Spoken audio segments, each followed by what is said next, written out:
September 2025।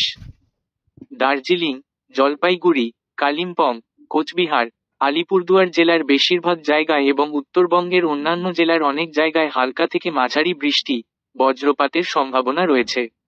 Darjeeling, Jalpaiguri, Kalimpong, Cooch Behar, Alipurduar জেলার 1 বা 2টি জায়গায় ভারী বৃষ্টিপাত 0.711 সেমি হতে পারে।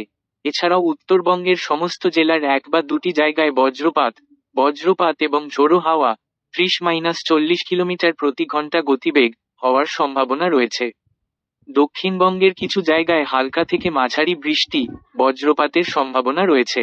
ঝাড়গ্রাম, পূর্ব ও পশ্চিম মেদিনীপুর, উত্তর ও দক্ষিণ 24 পরগনা, নদিয়া, মুর্শিদাবাদ, বীরভূম এবং পুরুলিয়া জেলার 1 বা 2টি জায়গায় বজ্রবিদ্যুৎ, বজ্রপাত এবং ঝোড়ো হাওয়া 30-40 কিলোমিটার প্রতি ঘন্টা বেগে সহ বজ্রপাত হতে পারে।